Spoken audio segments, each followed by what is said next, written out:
to the Indie Author Life Show. My name is MG Hunt, and today I'm here with a fantastic indie author whose next romance novel is about to take flight. Welcome to the show, Kate Louise. Thank you so much for joining us here today, Kate. Thank you, Monica. Thank you for having me. I'm so excited to be here and chat to you. I am so excited to chat to you as well because, look, I have been a little bit of a stalker and I have been watching all that I can and listening all that I can to the Grumpy Sunshine podcast. So shout out to the Grumpy Sunshine podcast, which is run by Kate Louise herself and Laura as well from Hummingbird Editing, who we have had on the show a couple of months back too. So there will have to be a time where we get both of you together and we do like a crossover. I know. I would love to do that. Yeah, I'd love to do that. That'd be good. But thank you for the plug for the pod. Of course, everyone needs to check it out because I really enjoy how you girls get really into some specific topics related to the writing life. So even just like how to choose an editor, I think was one of the episodes. Was it cover design or is that something that's on the list or marketing?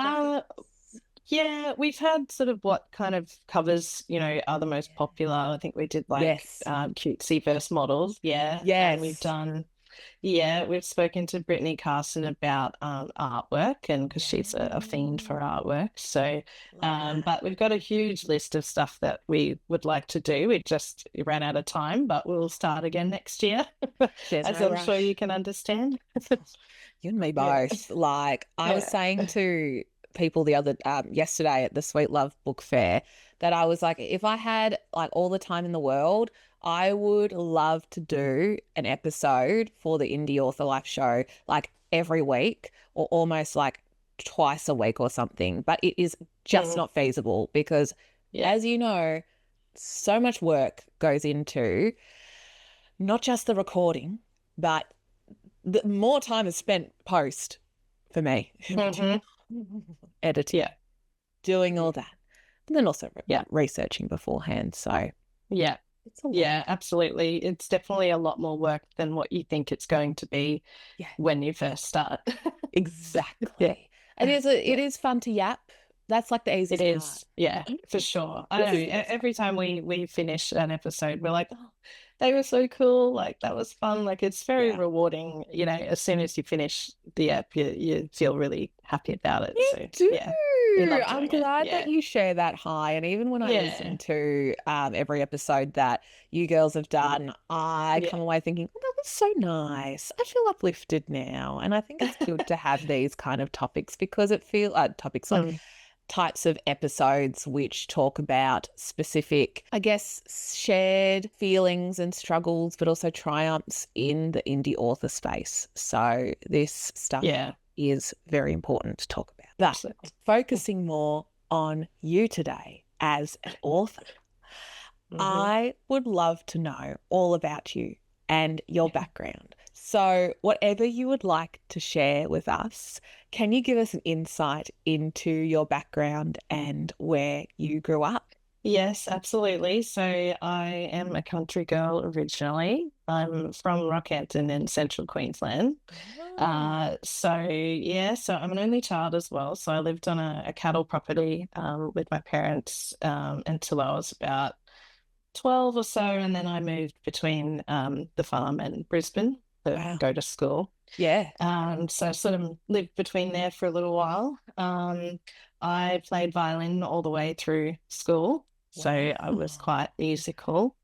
And after school, I went and did a diploma in graphic design. Yes.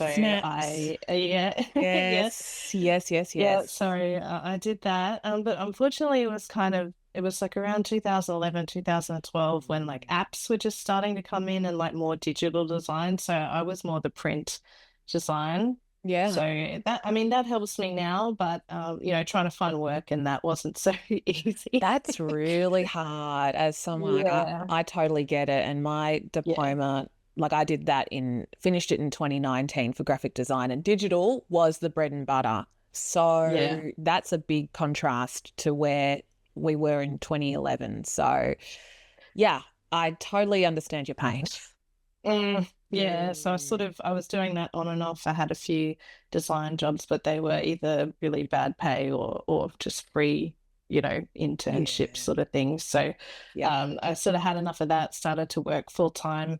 And then, for a few years, I worked at a horse riding school for disabled children and young adults, which was probably one of my most favorite jobs. Amazing. It was, and I did a lot of I did their graphic design, and I also looked after the volunteers there. So that was really fun, and I really loved that. And I met some of my best friends for my entire life there. So I had some really great experiences there. So, and then we moved to Adelaide because my husband is in the military. So we now live in Adelaide, and then we're about to live in Canberra in a few months' time. Oh, so it's something that is, I'm guessing, like always on the cards to move different places, or somewhat, yeah. But that's okay. I'm happy for a change, and so that's me. I sort of have moved around a lot throughout my life so far, but one constant has always been music, creativity. Just they're sort of like my big things. And books have come and gone a little bit.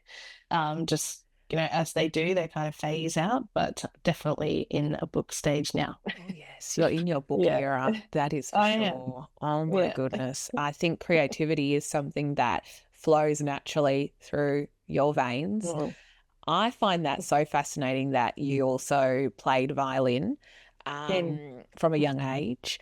Gosh, there's actually a lot of similarities between us, because I started playing clarinet when I was 10, and I, played that all throughout high school. And I much to my parents' probably dismay, the clarinet now sits dormant in my drawers down here. I just don't have the time to no, same. Every now and then I did pick out the violin and play a bit, but it needs new strings. It just needs an overhaul, and I haven't done that yet. But I won't write it off the cards either. You never forget, I think, as well, because I'm sure you've had to do, like, you've done the music theory and all those, I guess, exams. I'm not sure whether you did. It will never really leave you. Like, you'll always remember the notes and, things like that. So it's something that will be there if you want to come back to. Maybe muscle memory as well. All the absolutely. days practicing and that stuff. Oh, yes. I don't miss that. I much preferred to just be playing in bands and groups and stuff at school. That was more like my favorite thing. Doing exams was just like probably the worst part. I hated that. It's so strict. And so anyway, creative expression is what you do. And I am also really glad to hear that you were able to continue doing graphic design in the previous job that you had. I'm guessing it was just the previous one, working at the horse riding school, or it was a school. Yes. Yeah. So do you know how to? Do you know how to ride horses yourself? I mean, some of my friends have tried to teach me, very basic, but nothing like them, because my girlfriends are teachers, or instructors. So I love animals. So that is like me too. Horses are just so beautiful. Love. It was lovely.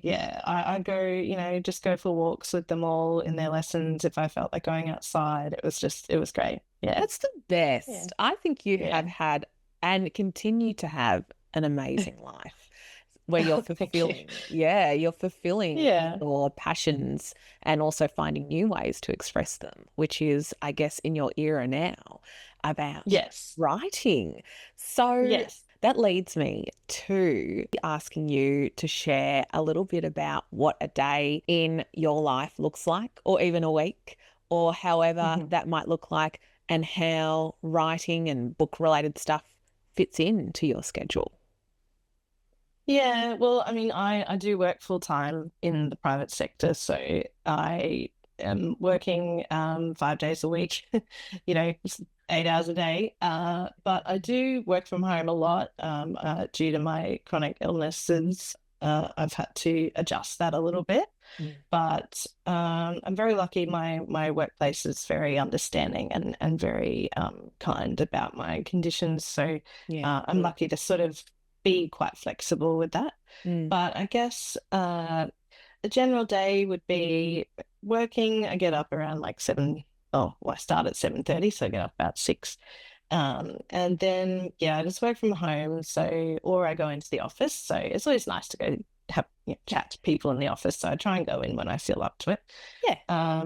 But yeah, when I get home, it's about 4 o'clock or so if I've gone into the office, and I usually go for a walk with my husband and our chocolate Labrador.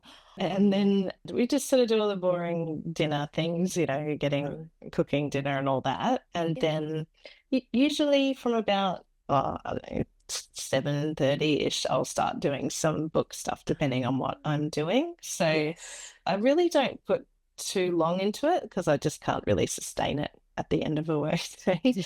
So it might just be half an hour to an hour's worth of writing or work on the podcast or something like that. So most days, that's what it looks like. At the moment, I'm not doing much after work because I'm about to publish and I'm just having some time off. Yeah. You need that time off because you've been working I hard. yeah, Mm. yeah. So I've just been enjoying just having the week sort of just to chill a bit. But most of my book stuff happens on the weekend, really. Saturdays, I batch create all of my marketing. Smart. I record the podcast if it's every sort of second week. And then Sunday, I'm usually doing stuff as well. But I Yeah. have to kind of remind myself to like, I try and really rest on a Sunday, but yeah, it's hard sometimes. It's hard to find the rest Yeah. because it feels more like something that is enjoyable to do. Yeah. But sometimes I forget, like, it is enjoyable, but doing this stuff like is taxing and Yes. Yeah. hard. Like, it doesn't mean that it's a bad thing because it is hard. It's just that it takes a lot more brain effort than maybe we give ourselves credit for in the moment. That's right. Yeah, it does. I'm definitely feeling like a little twinge of burnout at the moment, just because when I've tried to sort of sit and think of stuff for marketing, like it's just, I can't think of anything. And that's usually a sign that I need to sort of take a step back for a little bit until the ideas come back. I think Yeah. so, because as Yeah. much as like I was thinking about this today about just random thoughts about the algorithm and social media and having those thoughts where Mm. it's just like, geez, I just can't be stuffed to create another graphic today to post on social media. Why do I have to be a slave to this algorithm? So Yeah. I think it's more than okay to give ourselves a break because it is fun to create cute graphics and marketing Mm. material, especially batch creating. That is very smart. And that is a great tip for everyone out there listening who is thinking about how to market their stuff on social media. Batch marketing is, sorry, batch content creating where you sit down all at once and do everything is very Mm. helpful. But also, if you're Yeah. not in the mood, it can be very hard. Yeah, and then at that point, I just make what I can. Like yesterday, when I was trying, I think I made like 3 posts, and I was like, all right, I can't think of anything else, so that's going to be it for next week. And that is Yeah, awesome. That is yeah, solid. Like that yeah, is more than what I can do. Like, 'cause 3 is probably my batch. So that is yeah, excellent that you are doing, even if it is just 3, even if it was just 1 or 2 that you've got a week, awesome. So you are yeah. killing it. And actually, what I have noticed is that when I'll give you this as an insight. When I go onto my phone and I go onto my MG Hunt Instagram, your posts will probably be the first that I see. when I enter it. And that is because of your dedication for the marketing. So you have every right to feel a little bit like, oh, can I need to take a break? Because it's working. Oh, thank you. Yeah, So that's sometimes it feels like it's not, but yeah, thank you for that. It definitely can feel like you're screaming into the void. Yes, absolutely. Because it is fickle, I feel, with Instagram algorithms, and it's hard not to fall down I was gonna say the rabbit hole, but like feel like your efforts are not gleaning anything from it. But to that, I would say I think that as indies and even traditionally published authors, dealing with social media marketing is something that is a universally shared struggle. I think that we are all following the textbook advice that we see online as much as we can. And they say for us to post content as often as possible. But even the ones that do post so often maybe don't even feel like they're reaching their full potential of what they expect as well. So there's so much else that goes into it, and it doesn't mean that what you've made is not good. It just means it was something that maybe happened with the algorithm or whatever the time was. It's fickle, so we shouldn't be so hard on ourselves. Yeah, I agree with that. And timing, I think, is everything, but sometimes those suggestions that come up and say, here's when your followers are most active, it's like 3 a.m. So obviously no one, you're not going to do that. But I think the good thing you could take from that would be that is obviously overseas people potentially, and so then you could target it to them. So I try and take what I can from some of the advice that Instagram sometimes throws us little crumbs.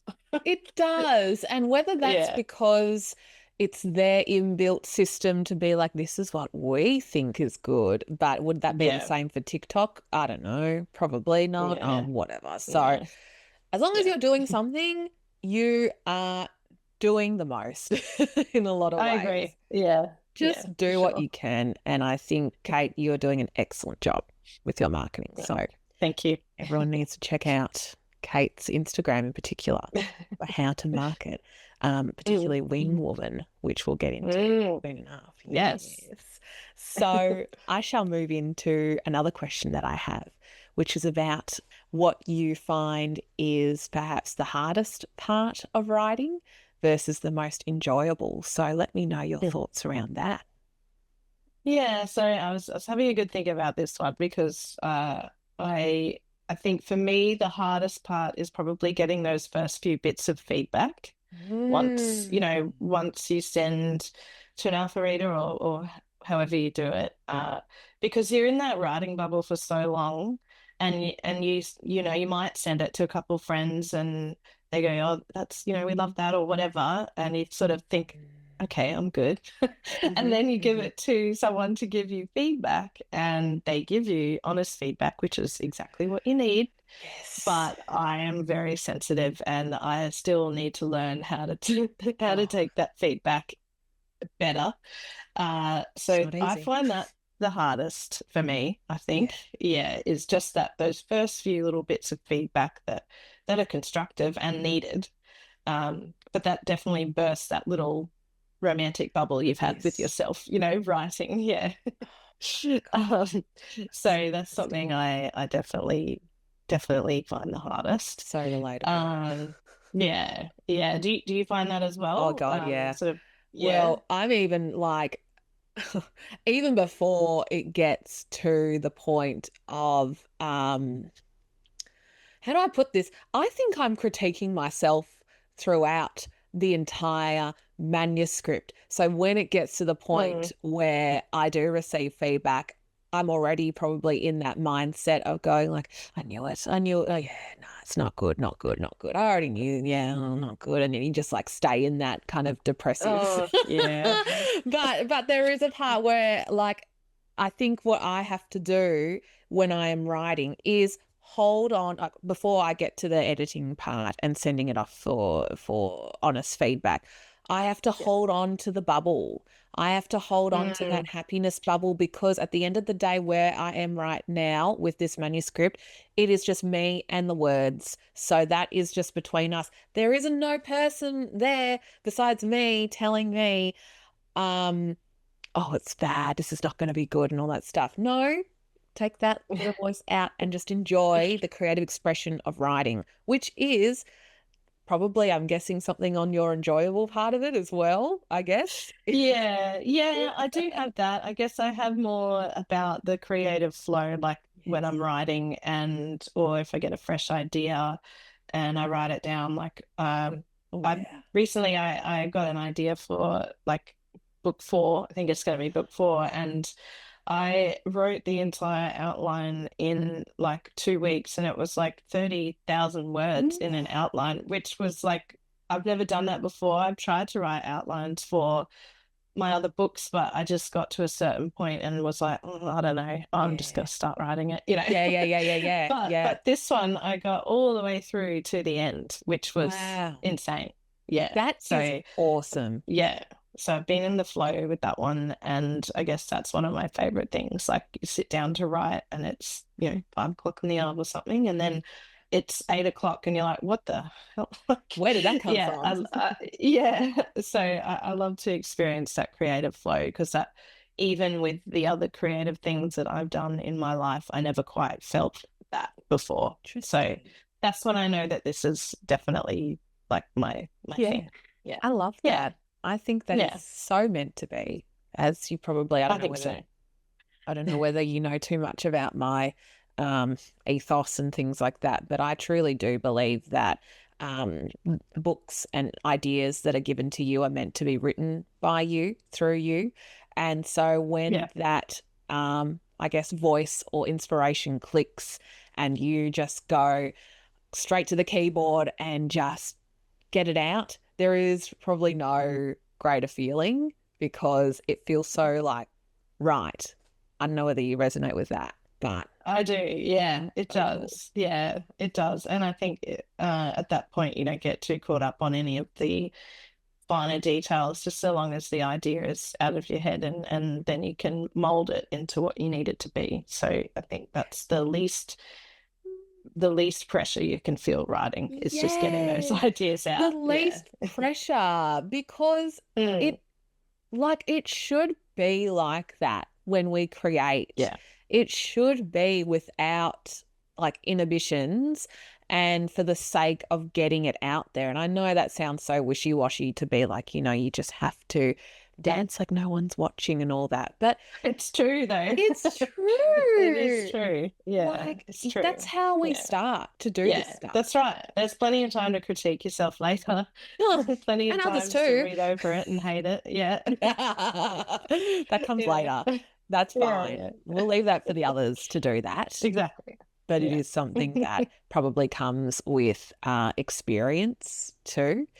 Maybe with age as well. I felt like when I was younger, I mean, it's taken me so long to even get to this point from the ideas that I had, even when I was like a teenager, to get to the point of writing. And it really did kind of need to be maybe maturity to kind of set me straight and go, just do it. Forget about these kind of nebulous ideas that you're not good enough to write something. You should just So I agree. I can't imagine doing this in my early 20s. I wouldn't have felt ready. I wouldn't have felt confident about even myself at that point. So I think a lot of work has to go into ourselves to be able to make that decision to go, okay, I'm going to actually try and publish or Well, it's so interesting that you say that, because I met at the book festival yesterday, the Sweet Love Book Fair. I met these two girls who were 20 years old, and they were saying they were readers, but they were saying that they've both written books. Like, they're two friends that are so cute. Yeah. And they were saying how they were like, oh yeah, we've written books as well. And I was like, oh, you've got to tell me, that's so exciting. One of them was quick to say, exactly what she'd written. And then the other friend next to her was so shy to say Oh, what she wanted to say. And I said, that's okay. Like, just, is it a romance? What yeah, kind of things are there? And then I was able to draw some stuff out of her. But already yeah, I was like, in my mind, I was thinking, you're 20 and you have written a manuscript. And then yeah. It's the other amazing. the other Yeah. friend of the two was like, yeah, and then once uni's over, we're going to be editing. I was like, Oh, amazing. there you go. I love that. Yeah. So cool. So Yeah. more power to them. Yes, there will be Yeah. some challenges along the way with all that stuff, shared stuff, indie Mm. experiences where you have to deal with critique and all that stuff. But I was like so happy to hear like these 20-year-olds are having like Yeah. That's confidence. amazing. Oh, Yeah. I wish I was like that Yeah. when I was that Me age. too. But that's Yeah. okay. We're here now, and that's the main thing. Moving into talking about your wonderful next up novel, the next one that is in the publishing pipeline. Let's discuss Swing Woman. And I really love that it is a pilot slash farmer romance. Like, that's quite unique. I might be a novice when it comes to romance novels, but I feel like I haven't heard of a pilot slash farmer romance. If you have, let me know. But you got to let me know what the inspiration was behind this type of romance, Kate. Yeah, I mean, growing up, I was, my dad was a pilot, so we had our own little plane, and we'd go away on our family holidays and stuff. It sounds really bougie, but it's not as bougie as you think. Still, that is just incredible.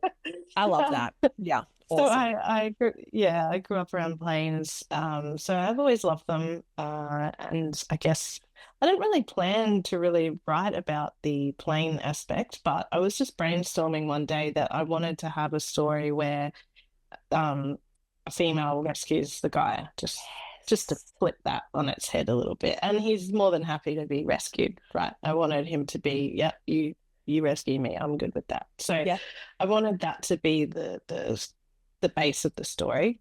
yeah. And then I guess the more brainstorming was like, well, I always want to write about Australian based stories and Australian people. So that was the next bit. And then I guess I just kept building on that. And then I thought, well, I know the country because I'm from the country. So I'm going to add that in there. So, and then it just sort of kept building. And I finally got to the bit where, yeah, she's going to be like a RFDS type pilot. I just made up the company in the book. It's not Yep. real or anything, but it's kind of roughly based on RFDS. Yeah. Oh, and can you just let us know what RFDS is, maybe for people who aren't familiar? No, that's all good. Yeah, Yeah. just thought in case people are not familiar with what that is. Yeah. So it's the Royal Flying Doctors of Australia. So Yes. yeah, so they're amazing. They do amazing work, rescuing people and taking sick people to where they need to be. Yeah. So I guess I just built on that. I started writing it. Like I said before, I sort of have tried to do outlines for all my books, but it's sort of sometimes the writing just happens. Yeah. So I just let it happen with this one. Love it. And yeah, I just decided to start it one day, and then it just kept growing. It took a while to write this one just because I've had some challenges, and there were probably points within this story where I was like, oh, I don't think I can finish this. I don't think it's any good. I don't think it's leading anywhere. Some of that negative, self-talk. The usual imposter syndrome. Yeah, Person. yeah, exactly. Yeah. Yeah. And then I just sort of turned a corner with it a little bit, I think. And then, the times that I've been reading it back to myself, I really love it. So, Yes, so cool. so I guess it's a little bit of a insight into maybe some of my struggles and what inspires me, which is, my dad and my husband, he's a pilot. So it's a bit. Yeah, so he helped me with some of the piloty things. Oh, that's awesome. Did you, when you were meeting, when you met your husband, did you already know that he was a pilot as well, like similar to your dad, or was that just like a happy coincidence? Yeah. No, well, he actually wasn't at all when I met him. So it was through Oh, encouragement, yeah, from my dad that he started to fly. So nice. yes, So so that sort of came later for him, but he's a flight instructor, so he's wow. very, very good. And Awesome. yeah, he's always a big inspiration for all of this writing stuff. Like Yeah. he's the one that said, just, just do it. Like he's always encouraging me. So Yeah.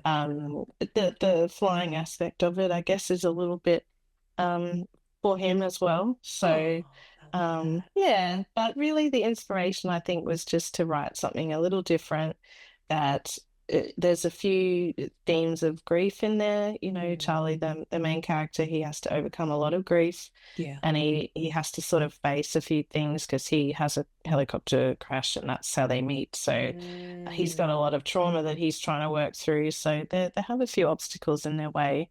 So it's probably a little bit more serious than Mm. uh, my other two books, but it's still cozy and fluffy as a whole. Yeah. But it definitely looks into some different themes that I haven't quite talked about yet. So yeah. Yeah, that's important. Mm. And I think that's really great Yeah. that you're exploring some stuff that is super real and explores the human experience through romance. I think that can be a Mm. really good vessel to touch on some heavy topics, even Yeah. though the genre of romance is perceived to be more lighthearted.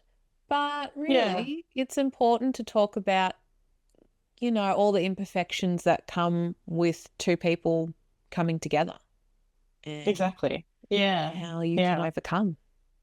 Exactly right. Yeah. That's it. That's it. Yeah. And I Mm. really appreciate your attention to subverting stereotypes with the not only the damsel in distress that is now the opposite. There is no damsel in No. distress. There is Mm-mm. Charlie in distress. That's the new Exactly. farmer in It's its own distress. genre. Yeah. Yeah. New trope there. That's right. Yeah. But Yeah. also as female pilots, that Mm. is really important because, like, on a side note, I've often like said just on the fly.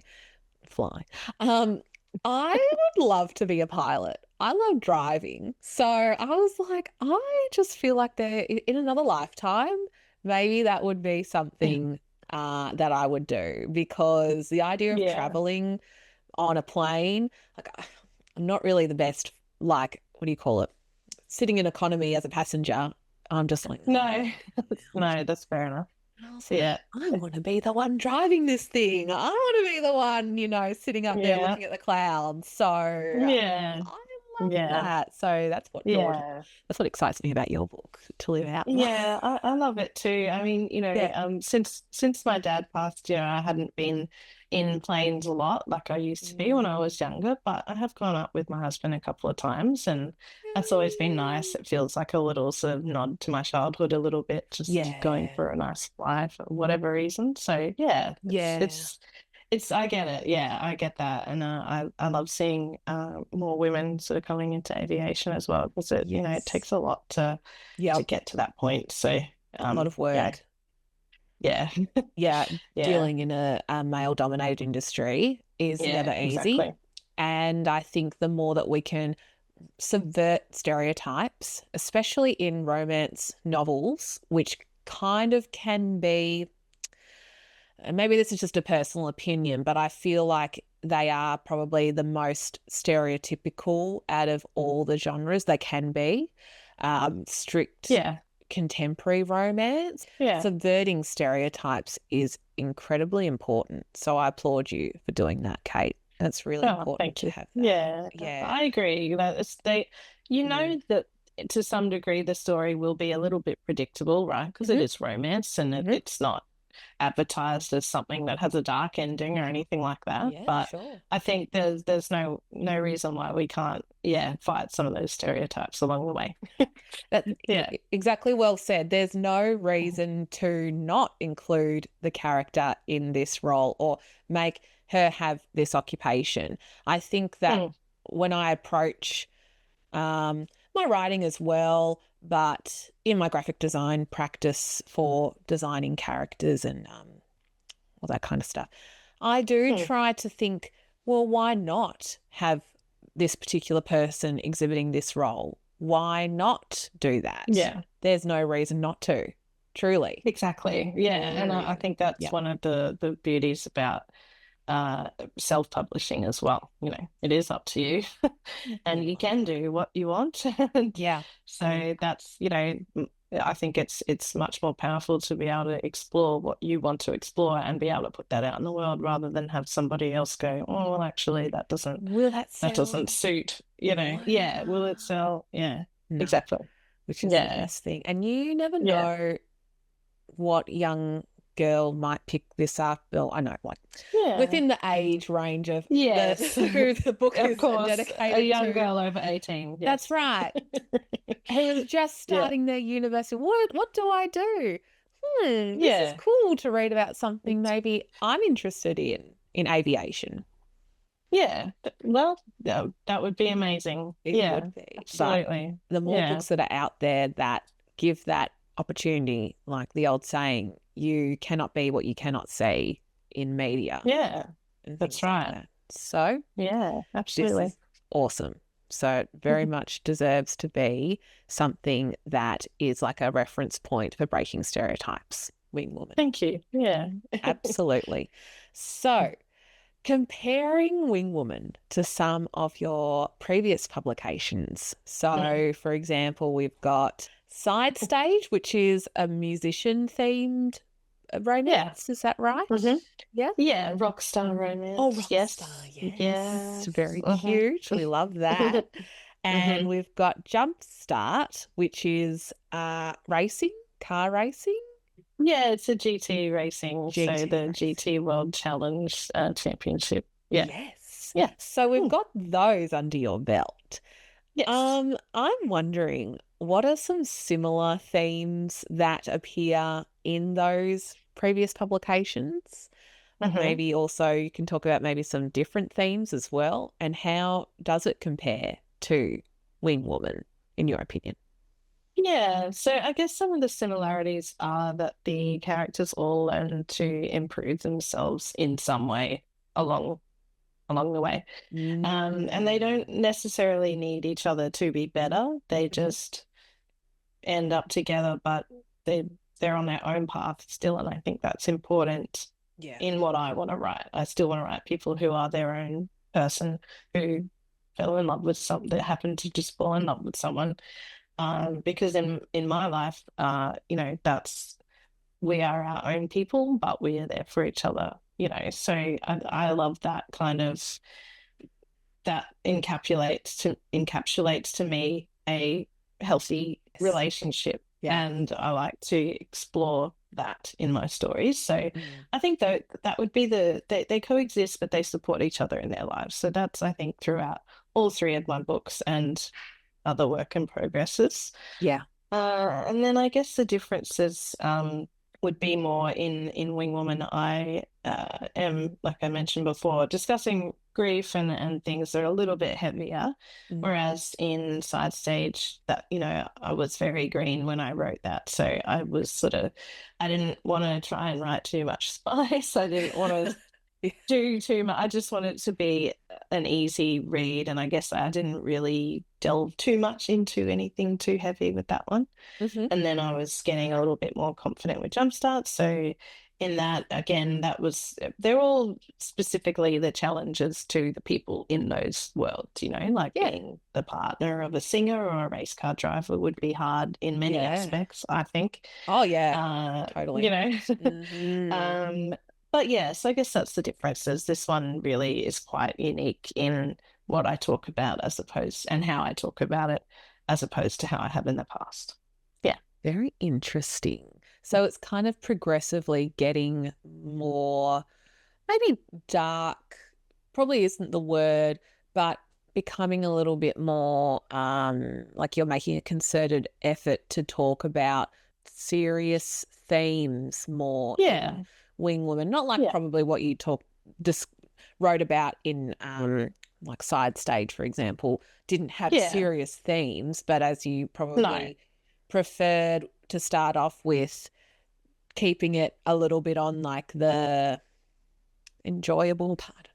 Whatever Yeah, you think just is, on the yeah. easy read side. Yeah, Yeah, just a yeah. palate cleanser. I like to Palate call. cleanser. I mean, all my books are probably a palate cleanser to some degree, but that one in Mm. particular really is a palate cleanser. Yeah, Yeah, just like a yeah, passion, like, I just want to write this. Let's do it. yeah, Yeah. yeah. I just had that idea for a long time, but I never really wrote it down. I just thought about it on and off for a long time. So that Yeah. one was really my first thing that I've really written down properly in a very long time. So yeah, It's meant to be. You had the idea, yeah. you had to get it out there.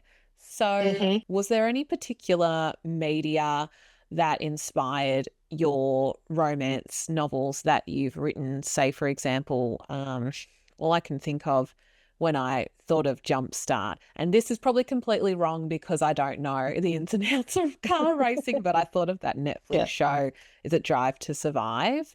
And I was like, oh, Hmm. I wonder if there's like, I don't know, a link to that in some way, but that's also my novice understanding about that stuff. So I don't know whether Yeah. there's been particular media or songs or movie that have inspired like Wing Woman as well. I don't know. Has that been the case? Uh, well, Jumpstart, for example, I have always watched like the V8 Supercar Championships in Australia since I was a kid. So I Yep. always loved that. So I was actually going to write that about that.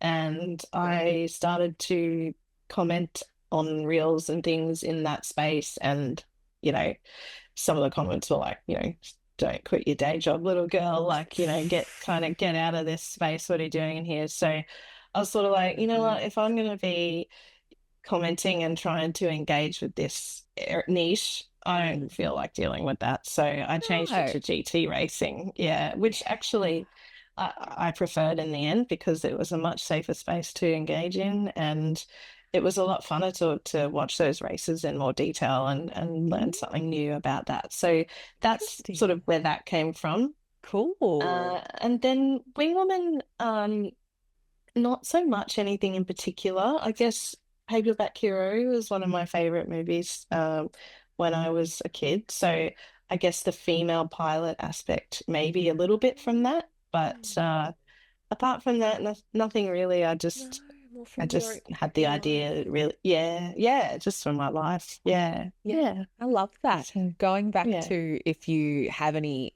thoughts around that for um, Side Stage, was there any Mm. particular music that inspired or like a rock idol or something like that that influenced the creation of that romance?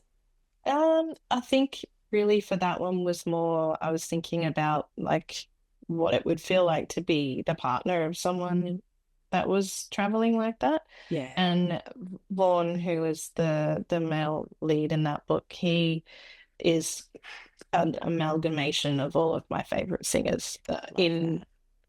voice, tone, looks. He's kind of a mush together of all of my Love it. favorite singers. So I guess for Perfect. me personally, that was just a little like note to my younger self because I loved music so much. I just wanted to put all my favorite things are Yeah. in that book. Winter, autumn, coffee, Oh, red wine, red wine. fireplaces. Like it's literally is just all of the things that I love in that book. So Yeah, cool. I really yeah, love to hear that. yeah. Media and music is something that really does inspire, I guess Mm, inspire, but also help to set the tone for what mm, I write. Maybe sometimes it's a little bit harder with music to find it exactly how it matches up with fantasy writing, like yeah, contemporary music. But there's an overlap, and I still yeah. look to that for inspiration anyway. But I often feel like, yeah, it's interesting how you talked about like childhood movies and that Mm, kind of stuff, because definitely a big influence for my novel Still Waters Run Deep was Avatar: The Last Airbender, because of the mm, magic elemental magic element from it. So it is really interesting how media from younger ages can have such a profound impact into how our creativity starts to morph itself and express itself into what we want to create. Some things really stay with you. Like I was like, I couldn't do like anything without listening to music in my teens, and I just like, I loved it so much that for me, it was more of a progression from like my parents' music, like, Fleetwood Mac and like stuff like that, Crowded House. And then I sort of went, oh, I'm a teenager, I'm angry. And then I sort of went into Nirvana and then Metallica, and then it's just like progressively gotten heavier over the years. But the emo phase, that's big one. So yeah, I've just always loved music. So I'm gonna have to send you a DM about my old hairstyles that I used to have. I'm sure I could send you some as well. Yeah, absolutely. From the emo side of things. But yes, I really love how music has been a big influence in your life, because it is an awesome thing to get involved with. So kudos to you. Awesome. Thank you. So if I could ask you another question about your life and experience, I would love to get into one of your recent posts that you made on Instagram, which I very much appreciated, and I think it did resonate with a lot of people, which was how you discuss the ways on how you can nourish your creativity, which I love that phrasing as well, like to look after your creativity when dealing with chronic illness. And I'm wondering if you can give us more of an insight into how important it is to look after your own overall well-being while being a self-published author and working full-time, because it's a lot. It is a lot. Yeah, it's a lot. Well, I'm still learning. I'm still learning, to be honest. But I guess, in the last 2 years, I've been diagnosed with two things that have literally changed the trajectory of my life. So one of them was, it's dealt with now, but there's still consequences. And then the second one is, it's pretty much like POTS. It's just not officially POTS, but so after I got diagnosed, the symptoms seemed to be a lot worse, and I still couldn't do anything much because I was grieving. A lot of grief involved, and I still have it, but I'm working through it. But I guess I just was thinking, if I can't sit down and write, what else, if I don't feel like it, because sometimes the nausea is so bad that I can't, all I can do is lie down. So what can I do if I'm lying down? I can at least visualize. So I just put that post together thinking of what do I do when I feel that way. So I guess I talked to some other people as well, other indie authors that have chronic illnesses, and just check in. And I guess in terms of looking after your own well-being, I think you have to listen to your body. Like if something doesn't feel right to you, because that's what I did. I ignored everything for a very long time. So don't ignore the way you feel. If you're trying to write and you've got a headache, you feel exhausted, just step away, because the pressures that exist on Instagram, particularly the comparison and the pressure, can be really stressful. And why are we stressing ourselves out for something that is completely in our control, which is something that I'm only really learning somewhat this year. I used to really stress about, oh, my numbers are terrible, like no one's seeing anything, but you can't do that, because your health suffers. And I'm here to say I ignored my health through working at a stressful job a few years ago, and I'm paying the consequences. So I guess listen to your body. Make sure you give yourself time off and enjoy life, because tomorrow could be a flare day and I'll struggle. So you just really have to be grateful when you are feeling okay, because I'm sure a lot of people listening that have chronic illness, like it can be really fleeting, those good days. So why do you want to spend those days stressing? So I guess that's what I wanted to try and get across with that post was even if you just visualize something, you can at least tick that off your list for the day. And that can be enough. So it's more than enough. Yeah. Yeah. If you've really got to look after yourself, because there's sometimes it seems like some people are doing not much with their books, but they're having a lot of page reads and sales, and you're like, yeah, I'm doing so much. And then you've got to sort of be like, no, you sort of got to stop yourself from listening to that voice. But I'm sure a lot of people hear that voice a lot with this journey. It's all there. It's hard to, I think we are so conditioned to be people that are going and going and going in this world that we have, the capitalist hellscape that we live in, that productivity is seen as morally good, but also like you are doing, the best thing for yourself if you are producing. When at the end of the day, the best thing that we are doing for ourselves is looking after ourselves. Exactly. Yeah, that's right. Exactly right. Nothing else to really extrapolate from that. You have to look after yourself. And yeah, you do. Yeah, I really appreciate all that you shared before there, Kate, because I know that will resonate with a lot of people. It's excellent advice and very candid. Thank you.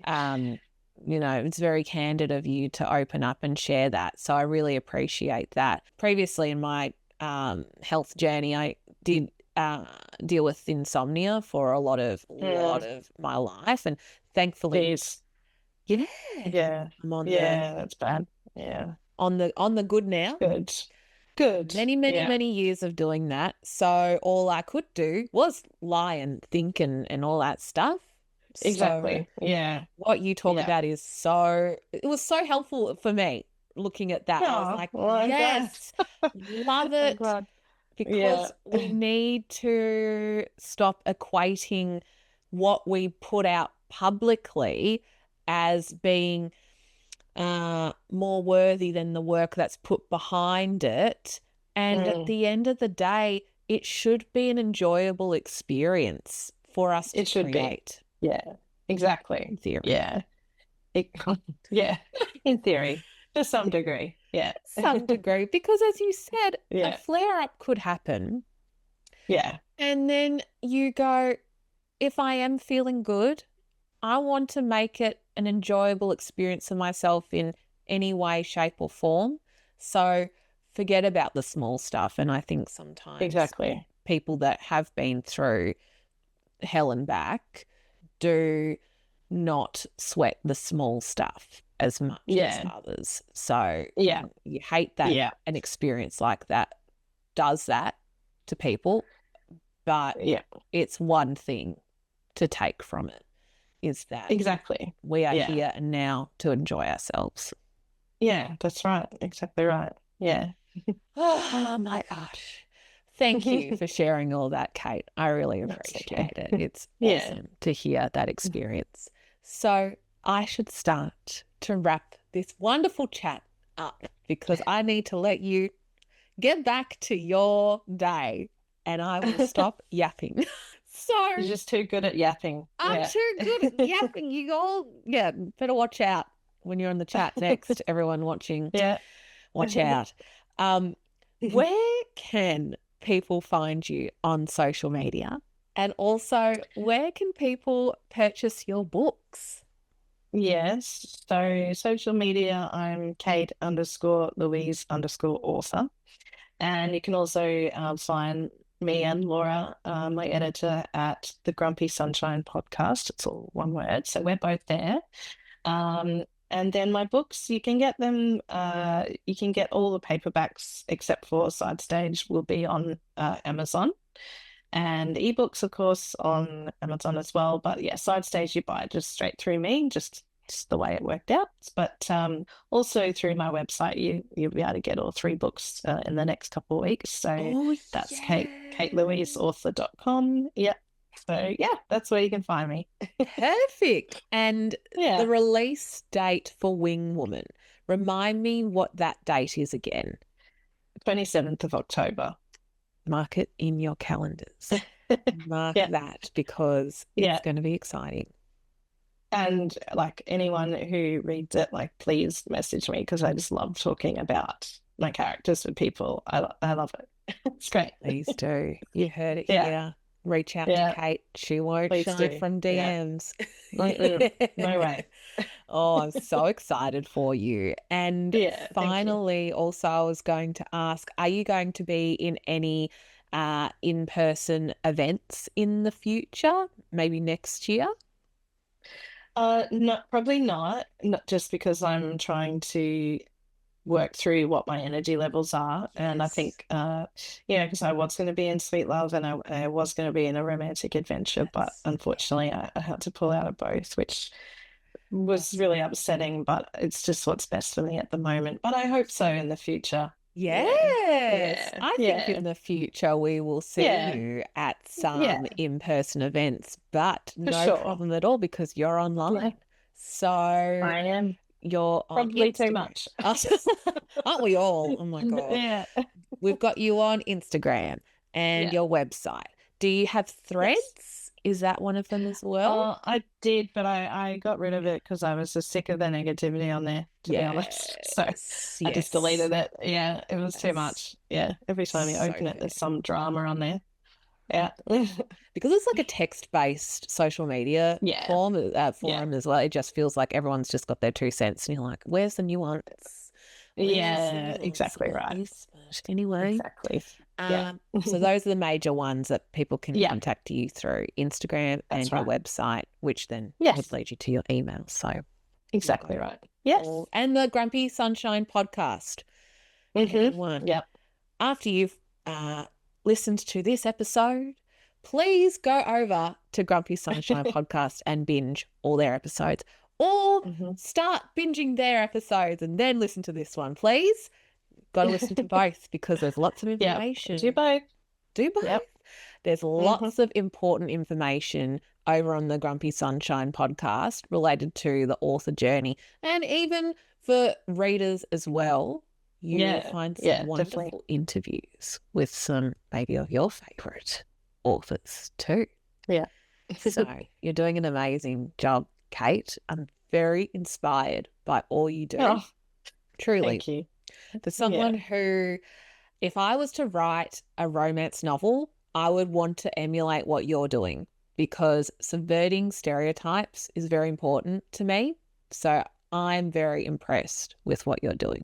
So thank you. Continue to thrive in this space, because you are on such a high with so many things that I have seen. And thank you so much for sharing all your wonderful insights about your author life on the show today.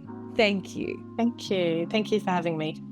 Of course, anytime. You're a friend of the show. Thank you so much for watching the Indie Author Life show. I hope you've enjoyed this episode. If you want to know more about my own literary journey, or the journey of some of our guests that you might have seen on the show, please consider subscribing or following my Substack or my YouTube channel. Finally, if you want to know more about my novel, Still Waters Run Deep, it is available on many distribution websites such as Amazon, Etsy, Baventi, you name it. All that information will be in the show notes if you're interested in learning more about my story to do with elemental magic and coming of age.